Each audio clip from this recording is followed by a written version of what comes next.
কত শত ইতিহাসের সাক্ষী এই নদী ভাগীরথী।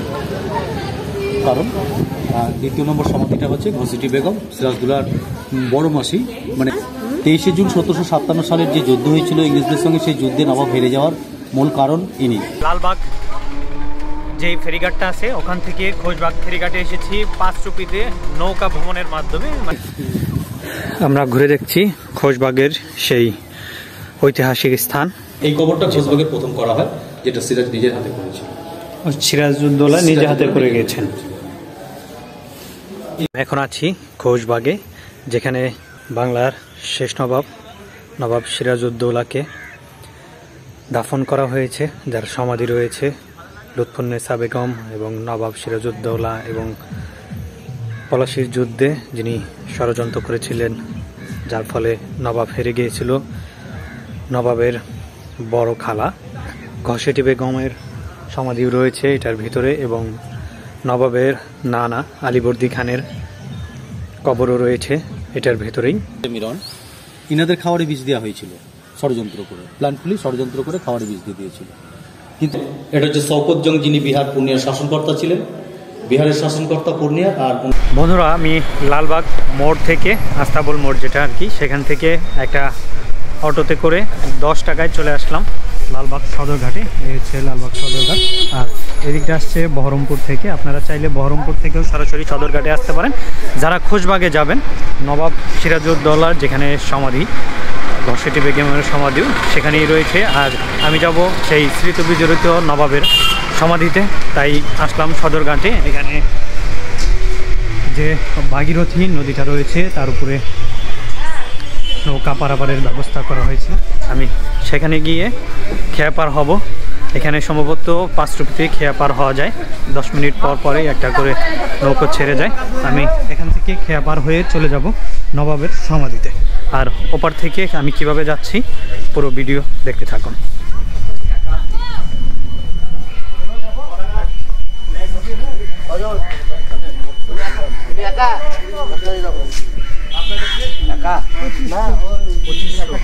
ক টাকা একটা 50 দাও। ক টাকা? 5 টাকা।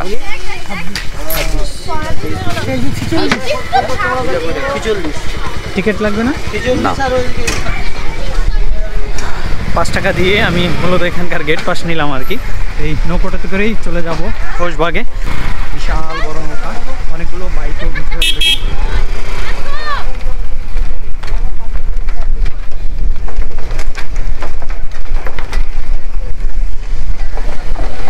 এটাই হচ্ছে সেই ঐতিহাসিক ভাগীরথী নদী। আর আমি এই ভাগীরথী নদী পেরিয়েই চলে যাব খোঁজবাগে এই নৌকোটাতে করে। আর এটা পার হতে আমাদের গুনতে হলো মাত্র 5 রুপি।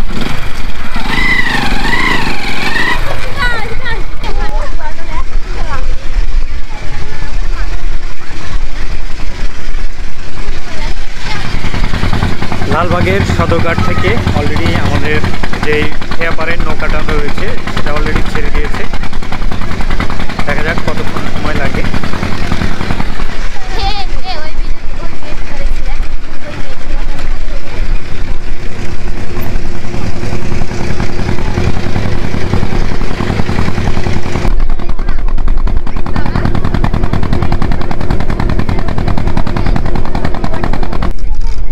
মাত্র 2 মিনিট সময় লাগে এই ভাগীরথী নদী পার হতে। 2 মিনিটেই আমরা চলে আসলাম খোঁজবাগ লঞ্চ ঘাটে। সবাই নেমে যাচ্ছে, এবার আমিও নেমে যাব। এবার নেমে এখান থেকে কিভাবে অটোতে করে বা টোটোতে করে কীভাবে আমি খোঁজবাগে যাচ্ছি আপনাদের সাথে শেয়ার করব। আপনারাও এভাবে নবাবের সমাধিতে আসতে পারেন।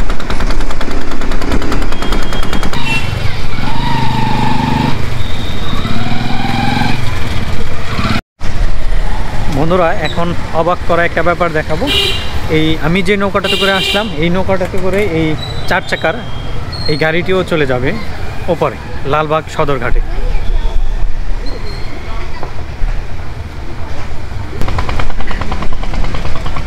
এই আধুনিক যুগে এসেও নৌকা দিয়ে পার হচ্ছে গাড়ি। এই পুলিশের গাড়িটিও নৌকাতে করে যাবে। ওই আরেকটা গাড়ি আসছে, আরেকটা গাড়ি লাইনে আছে।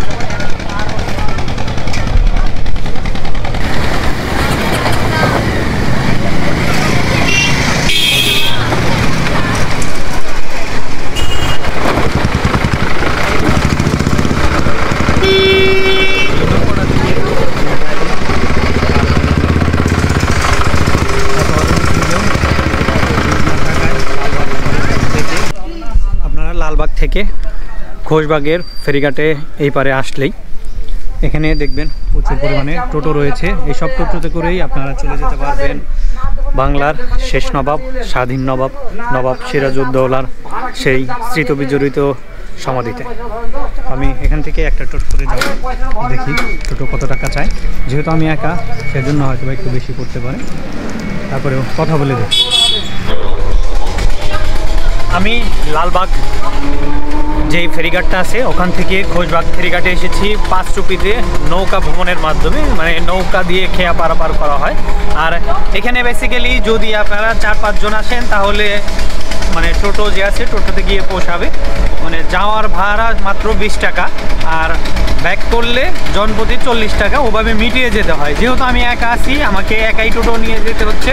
আমি এর মধ্যে 3টা নৌকা আসলো, কিন্তু আমি শেয়ারে যে যাবো সেই প্রসেসটা দেখলাম না, যার ফলে এখন আমি একাই রিজার্ভ করে নিয়ে যাচ্ছি 80 টাকায় একটা টোটো নিয়ে যাচ্ছি নবাবের সেই সমাধিতে।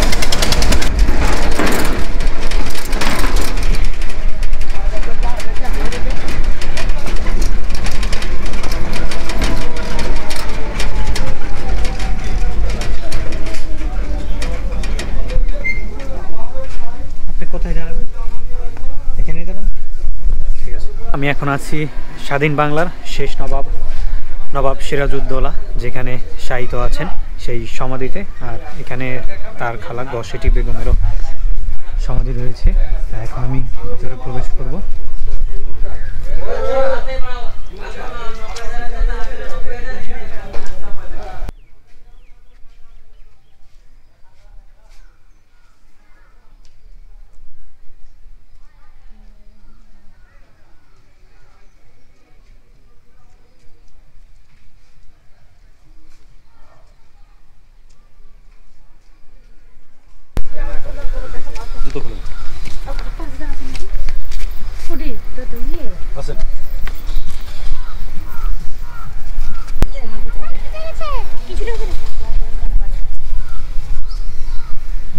খোশবাগ সিরাজউদ্দৌলার সমাধিক্ষেত্র এটা।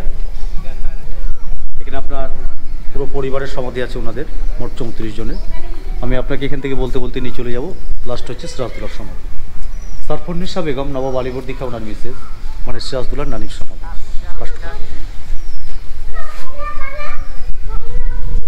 এবং এখানে যে সমাধিগুলো দেখছেন এটা 3টে কিন্তু মহিলাদের সমাধি, কারণ পর্দার আড়ালে থাকতেন পর্দা নসিব বলে কিন্তু এই পাঁচিলের ওয়ালটা দেওয়া রয়েছে এখানে, এটা হচ্ছে বিশেষ কারণ। আর 2 নম্বর সমাধিটা হচ্ছে ঘসেটি বেগম, সিরাজউদ্দৌলার বড় মাসি, মানে পলাশির যুদ্ধে সিরাজের বিরুদ্ধে ইনি হচ্ছেন ষড়যন্ত্রকারী। 23 জুন 1757 সালের যে যুদ্ধ হয়েছিল ইংরেজদের সঙ্গে, সেই যুদ্ধে নবাব হেরে যাওয়ার মূল কারণ ইনি সেই সময় ইস্ট ইন্ডিয়া কোম্পানি বাংলায় ব্যবসা করার জন্য এসেছিলেন, ওনাদের সঙ্গ দিয়েছিলেন ইনি। জগৎ শেঠ মির্জাফরদেরকে নিয়ে ষড়যন্ত্র করার কারণে সিরাজ পলাশির যুদ্ধে হেরে যায়, তখনই তার ফুল ফ্যামিলি ইংরেজদের হাতে মারা যায়। আর এই টোটাল সমাধিক্ষেত্র ইংরেজদের বানানো। তো ইনি হচ্ছেন ঘসেটি বেগম, পরবর্তী হচ্ছেন সিরাজের মা আমিনা বেগম।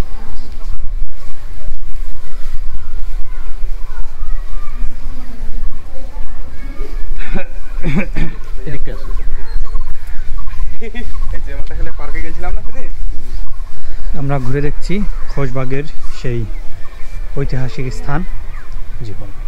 আর এখানে যে সমাধিক্ষেত্রটা রয়েছে, এখানে 17টা সমাধি রয়েছে।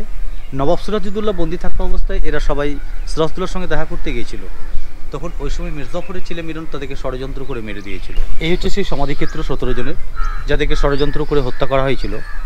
এবং ষড়যন্ত্রের মূল কারণ হচ্ছে মির্জাফরের ছেলে মিরন, ইনাদের খাবারে বিষ দেওয়া হয়েছিল ষড়যন্ত্র করে, প্ল্যানফুলি ষড়যন্ত্র করে খাবারে বিষ দিয়ে দিয়েছিল। কিন্তু ইনাদেরকে মারার উদ্দেশ্য হচ্ছে এটাই, তখনই রবার্ট ক্লাইভ মির্জাফরের ছেলেকে ভুল বুঝিয়েছিল যে এরাই হয়তো সিরাজের বংশধর, পরবর্তীকালে তারা সিংহাসনে দাবি দাবা করবে, তখনই ইনাদেরকে মেরে দেওয়া হয়। পরবর্তীতে আইডেন্টিফাই করে জানা যায় যে এরা কিন্তু সিরাজের বংশধর না, এই কারণেই, কারণ কোনো প্রুফ সাবমিট করা যায়নি যে এরা কারা ছিল। সেই জন্য কিন্তু খোশবাগে তাদের একটা সমাধির জায়গা করে দেওয়া হয়েছে। ইতিহাসে 17 জন ব্যক্তির কোনো নাম নেই, কিন্তু মারা গেছিল সিরাজকে দেখতে গিয়ে এরা। এই হচ্ছে এনাদের বিশেষত্ব। এদিকে রয়েছে দানেশ ফকিরের সমাধি। দানেশ ফকিরটা কে ছিল? দানেশ ফকিরটা হচ্ছে নৌকর মাঝি ছিলেন ইনি, মানে ইনি সেই সময় সিরাজউদ্দৌলাকে সিরাজের সঙ্গে বিশ্বাসঘাতকতা করেছিল, মানে সেটা হচ্ছে ধরিয়ে দেওয়া। আর এই ছোট টাকার সমাধি এটা হচ্ছে ওনার পরিবার। ওই যে বড় কবরটা হচ্ছে দানেশ ফকিরের কবর, নৌকো চালক, ওই যে। হ্যাঁ, ওনার মিসেস, ওনার ছেলে, 3টে সমাধি আছে এখানে। তো বিষয় হচ্ছে এটাই, সিরাজকে ধরিয়ে দিয়েছিল উনি, তার জুতো দেখে ধরা পড়েছিল সিরাজ। এসবগুলোকে নিয়ে বিচার করে দেখা যাচ্ছে যে সিরাজের সঙ্গে মানে সিরাজকে ধরিয়ে দিয়ে যতটা উপকার করা হয়েছে ইংরেজদের, তার থেকে বাংলার ক্ষতি বেশি করা হয়েছে, অর্থাৎ এদেরকেও মেরে ফেলা হবে। কারণ সিরাজকে ধরিয়ে দিয়ে এটা ছোট্টখাট্টো একটা বিষয় নয়, কারণ সিরাজদৌল্লার সঙ্গে বিশ্বাসঘাতকতা করা মানে বিরাট ব্যাপার, তাহলে তো কালকে ইংরেজদের সঙ্গে করবে, এটা একটা প্রশ্ন। তখনই তার পুরো পরিবারকে বেঈমান ঘোষিত করে ইংরেজরা হত্যা করে। দানিশ ফকির তার বর ছিল। এই জায়গা থেকে বাংলার ইতিহাস পাল্টে গেছিল। কারণ সিরাজ যদি পালিয়ে যেতে সফল হতো তার ইতিহাসটা অন্যরকম হতো, কারণ হয়তো উনি আবার হয়তো পুনরায় সংগঠন বাড়াতেন, আবার হয়তো ইংরেজদের সঙ্গে পলাশির যুদ্ধের মতো একটা যুদ্ধ ঘোষণা করা যেত। সেই যুদ্ধে হার জিত পরের বিষয়, কে জিততো হারতো, ইতিহাসটা আলাদা হতো। কিন্তু সেই সুযোগটাটা উনি পেল না, ফকির ধরিয়ে দিল তাকে, যার জন্য ইতিহাস পাল্টে যায়। আর এগুলো হচ্ছে আপনার দেহরক্ষিক অর্থাৎ বডিগার্ডদের সমাধি। সিরাজের দেহরক্ষিক ইনার নাম হচ্ছে গোলাম হোসেন, বিশ্বস্ত বডিগার্ড। পরবর্তী কবর হচ্ছে আব্দুল হোসেনের, আব্দুল হোসেন দুই ভাই, এরা আপনার বেগম হলে থাকতেন মহিলাদের দেহরক্ষিক হিসাবে। এদেরকে হাফসিয়ান খোঁজা বলা হতো, যারা বেগম হলে মানে দেহরক্ষিক হিসাবে থাকতেন। আর মূলত অ্যাকচুয়ালি খোশবাগ হচ্ছে সিরাজের সমাধি মেন, সেটা হচ্ছে ঘরের ভিতরে।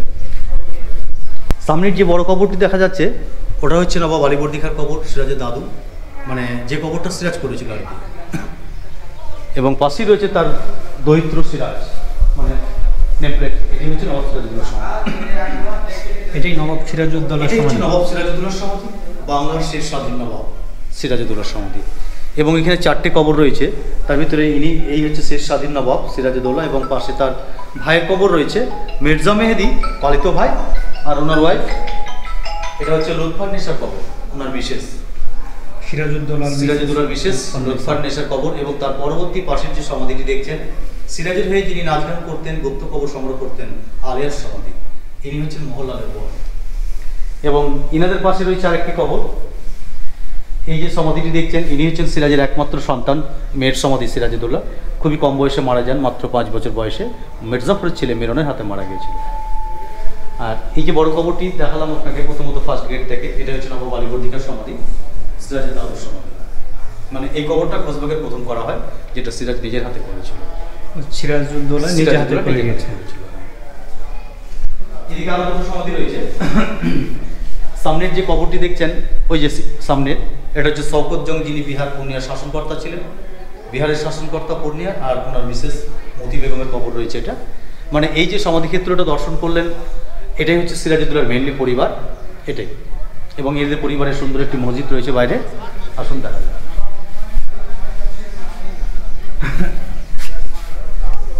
এই হচ্ছে সেই সুন্দর মসজিদটি, দিল্লিতে যে জামা মসজিদ আছে তার উপরে নির্মাণ করা হয়েছিল। ওদিকে কবর নেই, ঠিক আছে। সামনে যে মসজিদটি দেখতে পাচ্ছেন, এটি হচ্ছে দিল্লির যে জামে মসজিদ রয়েছে, সেই দিল্লির জামে মসজিদের অনুকরণে করা হয়েছে। আর এটার ভিতরেই রয়েছে সিরাজউদ্দৌলার পরিবার। এটা হচ্ছে সিরাজউদ্দৌলা নানা নবাব আলীবর্দী খানের কবর। এটি সিরাজউদ্দৌলা নিজেই তৈরি করে গিয়েছিলেন। এটি হচ্ছে একমাত্র মার্বেল পাথরে তৈরি করা কবর। আর যিনি ছিলেন বাংলার স্বাধীন নবাব, সর্বশেষ স্বাধীন নবাব, তিনি হচ্ছেন সিরাজউদ্দৌলা। আর অত্যন্ত দুঃখের বিষয় হচ্ছে যে এটি খুবই নর্মালভাবে রয়েছে, কোনোভাবেই কেউ এসে সহজেই বুঝতেই পারবে না এটি নবাব সিরাজউদ্দৌলার সমাধি।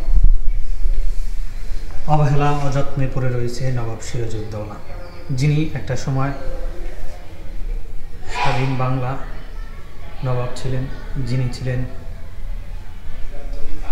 বাংলা, বিহার, উড়িষ্যার নবাব।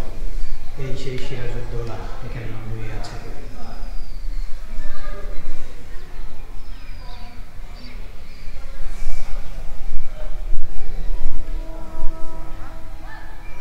ওদিকটাতে যে মিরনের সমাধি রয়েছে, ওদিকে বিশ্বাসঘাতক মির্জাফরের সমাধিসহ তার পরিবারের যে কবরস্থান রয়েছে, সেটা সবগুলোই মার্বেল পাথরে বাধাই করা। নবাব সিরাজউদ্দৌলার সমাধি। তবে এই নবাব সিরাজউদ্দৌলাকে মেরেছিলেন মোহাম্মদী বেগ। মির্জাফর ছেলেমেয়েরা আদেশ দেয়, তারপরে মোহাম্মদী বেগ মারে, প্রথমে ছুপা দিয়ে মারে, তারপরে ওনার বডিটাকে টুকরো টুকরো করে মুর্শিদাবাদটা গাছ দিয়েছিলেন, হাতের পিঠে করে দিয়ে সমাধিটা দিয়েছিলেন। পাশেকার সমাধিটা হচ্ছে সিরাজের নিজের ভাই ছিলেন না, পালিত ভাই মির্জা মেহেদি। একে মির্জাফর ছেলে দিলাম চিত্র খেলে দিয়ে বুকের উপরে তক্তা খেলে দিয়ে হাতি দিয়ে শিখে মেরেছিল, 12 বছর ছিল। পাইনি হচ্ছে লুৎফুন্নেসা বেগমের সমাধি মাকে কেউ মারেনি, নিজেই পাগল হয়ে মারা গেছে। পাশে একটা আছে মোহাম্মদের বোন আলেয়া, ভগবান ছিলেন মাধবী।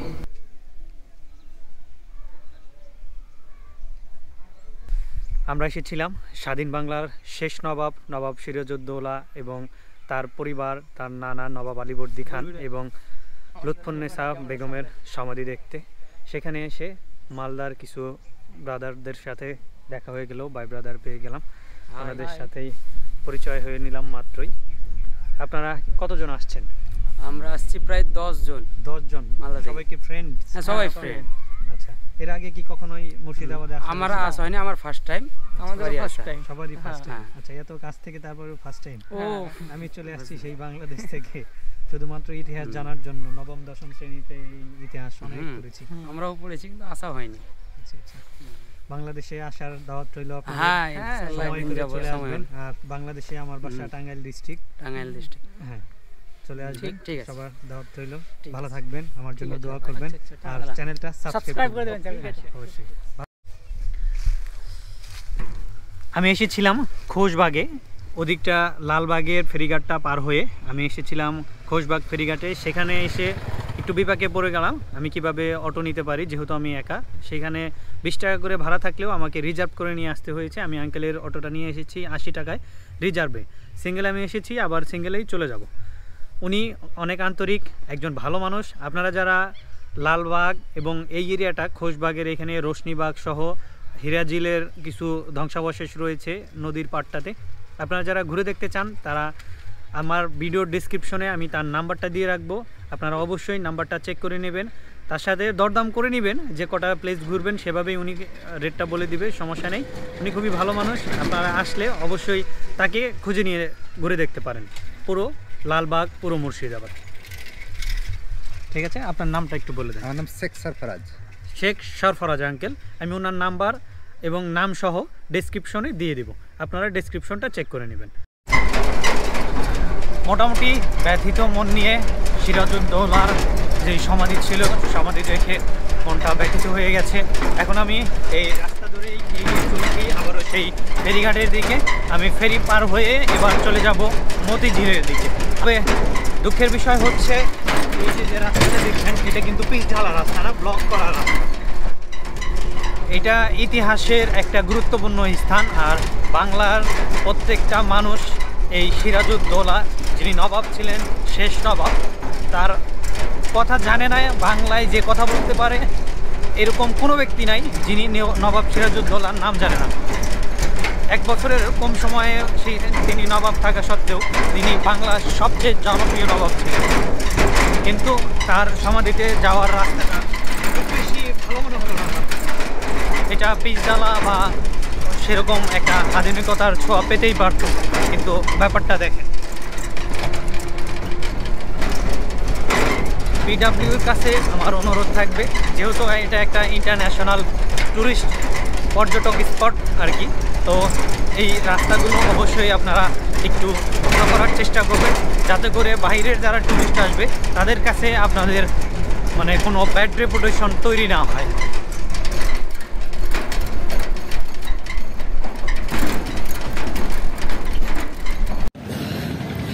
আমি খোশবাগ ঘুরে আবারও চলে আসলাম সেই খোশবাগের ফেরিঘাটে। আর এই তো আসছে নৌকো, এই নৌকো করেই আবারও চলে যাব ওপারের লালবাগ সদরঘাটে। আর সেখান থেকেই আমি আবার চলে যাব মতিঝিল। মতিঝিল গিয়ে পুরো মতিঝিলটা ঘুরে দেখব, কত শত ইতিহাসের সাক্ষী এই নদী ভাগীরথী।